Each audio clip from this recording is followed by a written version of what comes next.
এটি বগুড়ার এক নেককার সতী নারীর জীবন্ত কবর, যেখানে বিবি সাহেবানী নামের এক অনিন্দ্য সুন্দরী নারীকে আল্লাহর নির্দেশে জীবন্ত কবর দেওয়া হয়েছিল।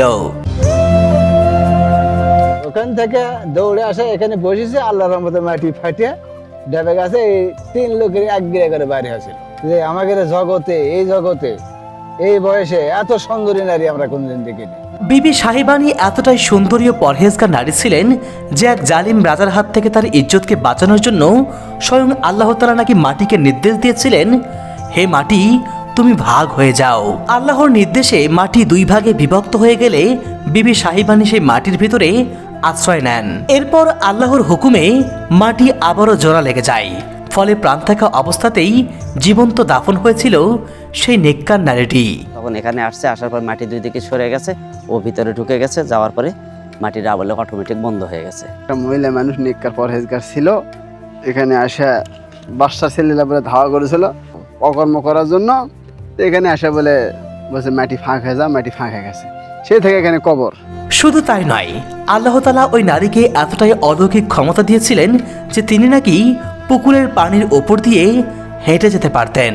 এনার বাবা আছে ওই কর্নারে, ওনার নাম জহির ফকির। 2 বাপ বেটি, তখন এই পুকুরটা ছিল একটা, এই পানির মধ্যে দিয়ে 2 বাপ বেটি হেঁটে যাচ্ছিল আসছিল। পানির উপর দিয়ে পানির ওপর দিয়ে হেঁটেছে তো। পানির ওপর দিয়ে। স্থানীয়দের বিশ্বাস তিনি এখনো আল্লাহর বিশেষ কুদরতে কবরে জীবন্ত রয়েছে। এখনো গভীর রাতে অনেকেই তার অদৃশ্য ছায়ার উপস্থিতি দেখতে পান। এখনো মাঝে সাথে 2 বাপ বেটি হাত ধরে আসে, আবার হাত ধরে যায়। হ্যাঁ, মাঝে সাথে দেখতে পাই। আমি ডিবে থাকি যে রাত 12টার পরেই। আসলে খুব ওলি আল্লাহ মানুষ। তার মানে এখানে প্রচলিত যে ঘটনাটা, এটা কি সত্য ঘটনা? হ্যাঁ, সত্য। বিবি সাহেবানীর এই জীবন্ত কবরকে ঘিরে এখানে প্রতিনিয়তই ঘটে নানা অলৌকিক ঘটনা, যার জলজ্জন্ত সাক্ষী এলাকাবাসী অনেকেই। এখানে এই গাছে ছিল আগুনের ডুমা আসতো, জিন বা থাকতো কি যেন আগুনের ডুমা আসতো, রাতে যায় আবার আসে, এই গাছে থাকতো আগে। আর সাপ আছে, বিশাল একটা সাপ আছে, এটা দেখা যায় কিন্তু চলে যায়, কিন্তু আমাদের কোনো ক্ষতিকর নাই। স্থানীয় লোকের বা যারা আসলেও আশ্রয় নিতে আসছে তাদের ক্ষতি করে না। এই গাছের খড়ি ঢাল কেউ জুলিয়ে যা পড়ে, তাই পাগলা হবে না, জিন ধরবে, এটা কিছু হবি। এই মহিষী নারী বিবি সাহেবানী কে ছিলেন? তার কি এমন বিশেষ গুণ ছিল? তার এই কবরটি কোথায় অবস্থিত? আর এই জীবন্ত কবরের পেছনের রহস্যটাই বাকি। এই সব প্রশ্নের উত্তর খুঁজতেই আমি ছুটে গিয়েছি সেই এলাকায় যেখানে এই কবরটি আজও রয়েছে। চলুন বন্ধুরা, জেনে আসি এমন এক অজানা ইতিহাস, তা জানলে আপনি রীতিমতো চমকে যাবেন।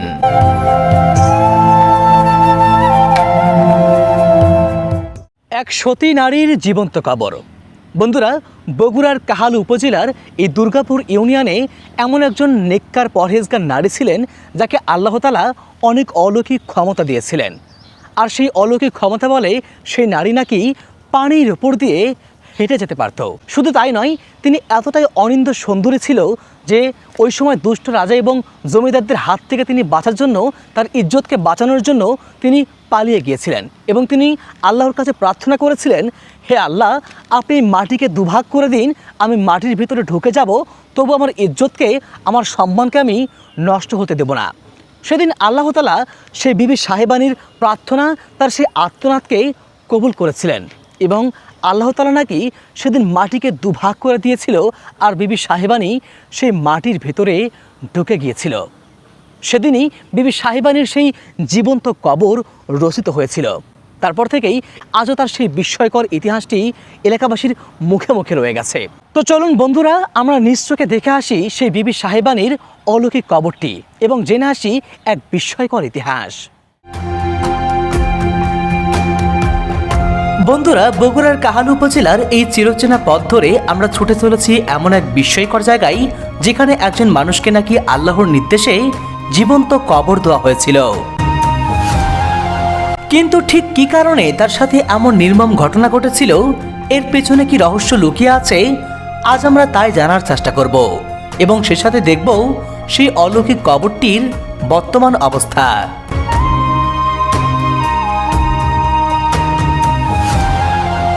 বন্ধুরা, আমরা এখন দুর্গাপুর বাজারে অবস্থান করছি। এই দুর্গাপুর বাজার থেকে আমাদের যেতে হবে দেওগ্রামে, আর দেওগ্রামেই রয়েছে সেই বিবি সাহেবানির সেই অলৌকিক কবরটি, অলৌকিক জীবন্ত কবরটি। তো আমরা এখন দুর্গাপুর বাজার থেকে সেই দেওগ্রামের দিকে এগিয়ে যাচ্ছি। এখান থেকে আর 3 থেকে 4 কিলোর মতো হবে। এলাকাবাসীকে জিজ্ঞাসা করলাম। তো চলুন আমরা একসাথে যাই এবং সেই কাঙ্ক্ষিত জায়গাটি দেখে আসি।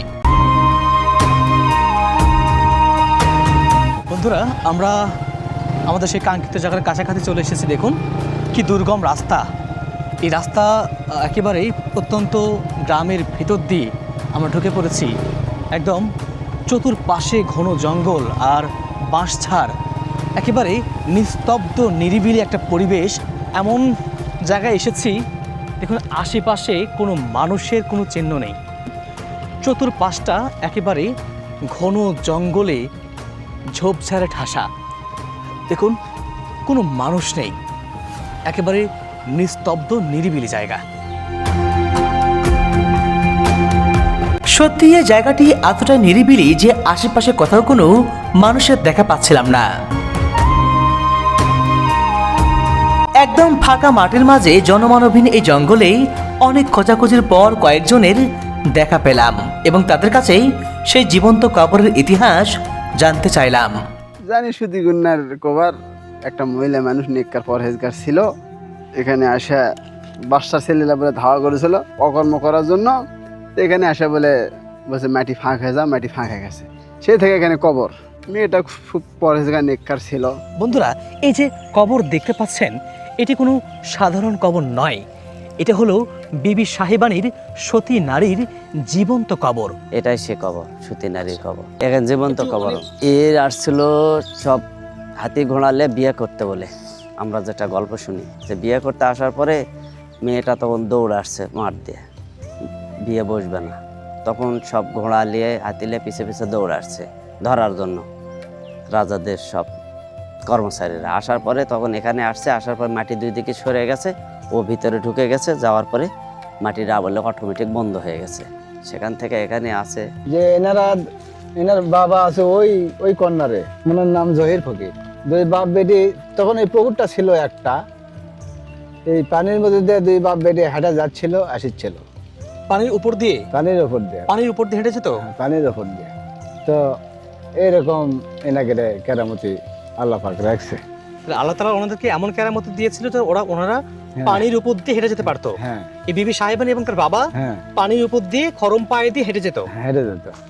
অবাক করা ব্যাপার। এখনো মাঝে সাথে দুই বাপ বেটি হাত ধরে আসে, আবার হাত ধরে যায়।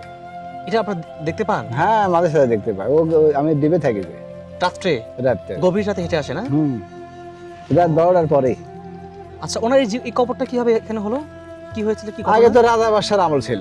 হ্যাঁ, সেই সময় ওই পেড়ি মশাবানের ওই সাইডের একটা রাজা ছিল, বাদশা শাহের নাম। আচ্ছা। ওই লোকটার একটা ষাঁড় গরু হারা গেছিল, দুটা চাকর ছিল খুঁজবার। তখন এই মেয়ের বাবার গরুর বাতানের সাথে ষাঁড়টা ছিল। ষাঁড় দেখবার আসে, ষাঁড় পাশে দেখা যায়। এখন পাশে রাজামশাই ভয়ে বলি না নির্ভয়ে বলি যে আমাদের জগতে, এই জগতে, এই বয়সে এত সুন্দরী নারী আমরা কোনদিন দেখিনি। তখন ওই রাজা দেখবার আসা জোর করে বিয়ে করবার চায়।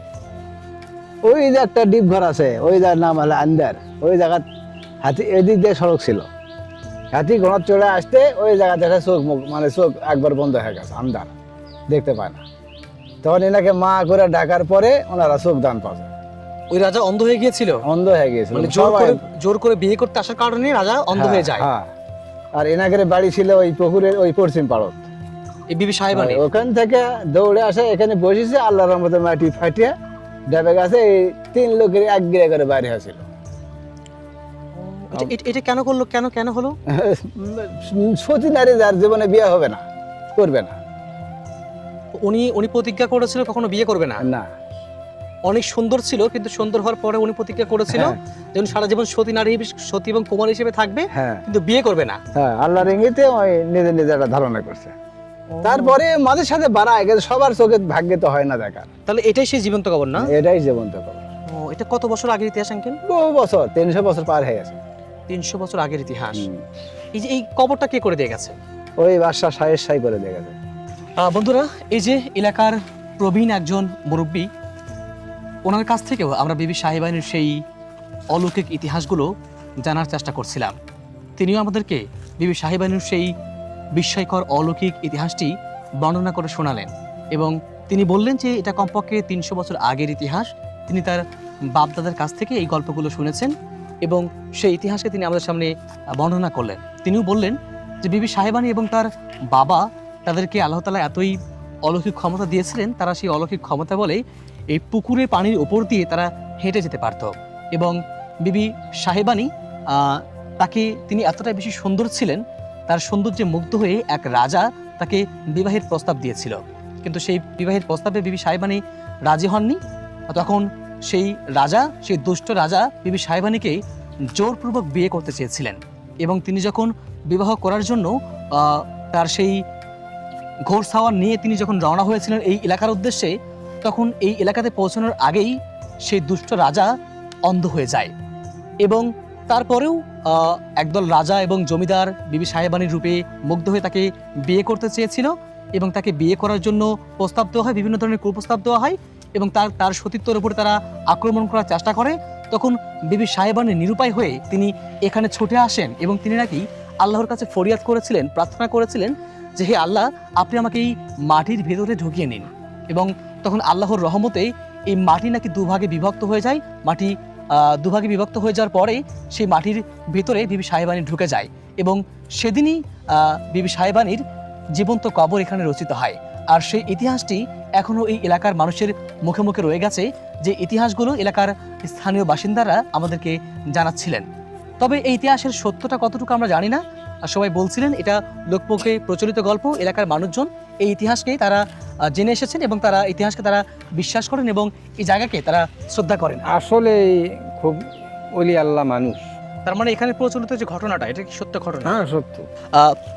দেখুন এই কবরের বর্তমান অবস্থা, এটা চতুর্পাশে দিয়ে ইট দিয়ে গাঁথুনি করে দেওয়া হয়েছে এবং এর ভেতরে মূল যে কবরের অংশটা আমরা দেখতে পাচ্ছি এটা পাকা করে দেওয়া হয়েছে।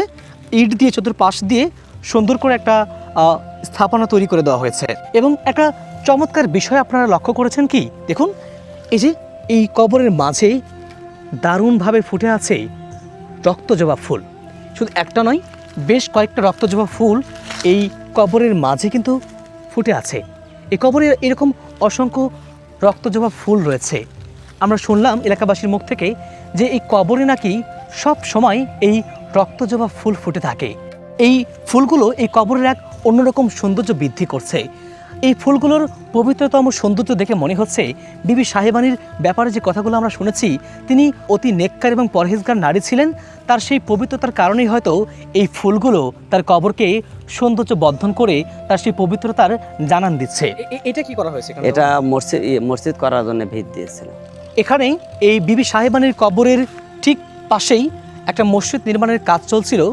আমি এখন সেই মসজিদের জায়গাতেই দাঁড়িয়ে আছি, কিন্তু এই মসজিদটা যিনি নির্মাণ করছিলেন বা এই বিবি সাহেবানীর কবর যিনি দেখশন করছিলেন, তিনি বর্তমানে অসুস্থ হয়ে থাকার কারণেই এই মসজিদটা নির্মাণ করা হচ্ছে না, এই কাজটা এখানে বন্ধ হয়ে গেছে। আচ্ছা আঙ্কেল, আরেকটা ঘটনা শুনলাম, সেটা হলো এই যে তেঁতুল গাছের ব্যাপারে শুনলাম। এই তেঁতুল গাছটা নাকি আপনার কেউ নাকি ডালপালা কাটতে পারে না। না, কেন পারে না কাটতে? এখান থেকে ডালপালা নিয়ে যেতে পারবে না, নিয়ে গেলে তাদের সংসারের ক্ষতি হবে। এই গাছের খড়ি ডাল কেউ লিয়ে যা পড়ে, তাই পাগলা হবে না, জিন ধরবে, এটা কিছু হবি। এখানকার এই গাছের খড়ি অন্তপক্ষে সব লিয়ে যেতে পারছে, এই গাছের খড়ি কেউ জ্বালাতে পারেনি, তাদের ক্ষতি হয়, অঙ্গ একটা ক্ষতি হয়। এখানে এই গাছে ছিল আগুনের ডুমা আসতো, জিন বা থাকতো কি যেন আগুনের ডুমা আসতো, আবার রাতে যায় আবার আসে, এই গাছে থাকতো আগে। আর সাপ আছে, বিশাল একটা সাপ আছে, এটা দেখা যায় কিন্তু চলে যায়, কিন্তু আমাদের কোনো ক্ষতি করে না। স্থানীয় লোকের বা যারা আসলেও আশ্রয় নিতে আসছে তাদের ক্ষতি করে না। বন্ধুরা, বিবি সাহেবানীর কবরের এই অলৌকিক গল্পগুলো কেবল লোকমুখে প্রচলিত গল্পকথা। এগুলোর আদৌ কোনো সত্যতা বা বাস্তবতা আছে কিনা আমাদের জানা নেই, তবে আল্লাহ তাআলা চাইলেই সব কিছুই সম্ভব।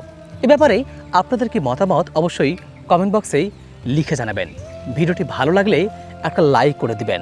যদি ফেসবুক পেজ থেকে দেখে থাকেন, আমাদের ফেসবুক পেজটাকে ফলো করে দিবেন। ইউটিউব থেকে দেখে থাকলে আমাদের ইউটিউব চ্যানেলটাকে সাবস্ক্রাইব করতে ভুলবেন না। দেখা হচ্ছে আগামীতে নতুন কোনো ইতিহাসের পর্দায়। সে পর্যন্ত প্রত্যেকেই ভালো থাকুন, সুস্থ থাকুন। আল্লাহ হাফেজ।